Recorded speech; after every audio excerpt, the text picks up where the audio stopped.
Halo, perkenalkan saya Ahmad Wihidayat, analis sumber daya manusia aparatur ahli pertama yang saat ini bertugas di Balai Penataan Bangunan, Prasarana, dan Kawasan Kalimantan Selatan atau yang biasa disingkat BPBPK Kalimantan Selatan. Salah satu unit kerja yang berada di bawah Direktorat Jenderal Cipta Karya. Sebelumnya, mari mengenal lebih dekat tempat saya berkarya. Direktorat Jenderal Cipta Karya mempunyai tujuan besar yaitu mewujudkan permukiman yang layak huni, inklusif, dan berkelanjutan melalui pembangunan serta pengelolaan infrastruktur pemukiman untuk meningkatkan kualitas hidup masyarakat dan pemerataan pembangunan wilayah. Selanjutnya yaitu struktur dari BPBPK Kalimantan Selatan yaitu berada di bawah Direktorat Jenderal Cipta Karya sebagai unit pelaksana teknis di daerah yang bertugas mengimplementasikan kebijakan, program, dan proyek penataan bangunan, prasarana, serta kawasan yang mempunyai peran strategis meliputi pelaksanaan langsung program Ditjen Cipta Karya di wilayah kerja yaitu memastikan pembangunan infrastruktur permukiman berjalan sesuai standar dan target. Selanjutnya, pengawasan dan pembinaan teknis yaitu memberikan bimbingan dan pengendalian mutu terhadap penataan bangunan gedung, prasarana umum, dan kawasan. Yang selanjutnya itu koordinasi dengan pemerintah daerah, yaitu membantu sinkronisasi program pusat daerah, termasuk dalam penataan kawasan strategis dan penanggulangan kawasan kumuh.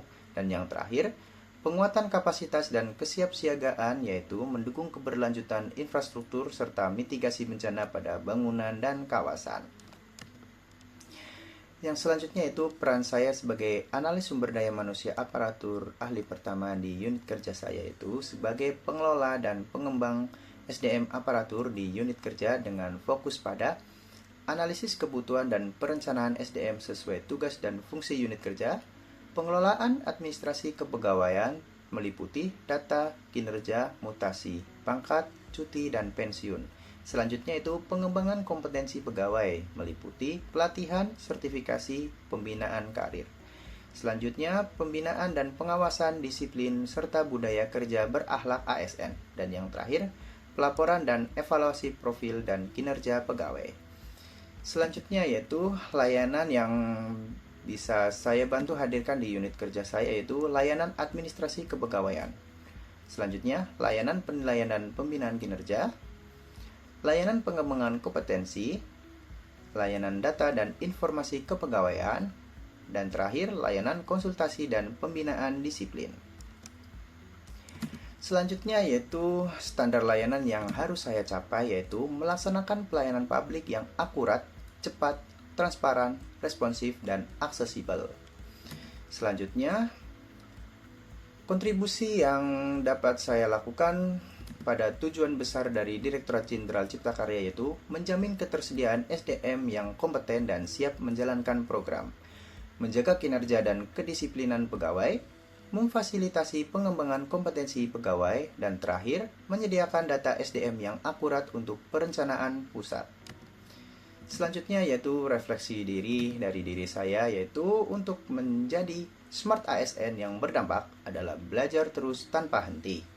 Ciri Smart ASN yang saya jalankan yaitu digital skills dan berorientasi pelayanan. Tentu dalam menjalankan ciri Smart ASN ini ada beberapa hal yang perlu ditingkatkan yaitu komunikasi publik dengan cara memperkuat kemampuan membuat informasi kepegawaian yang jelas, singkat, dan mudah dipahami serta meminimalkan miskomunikasi dan peningkatan partisipasi pegawai.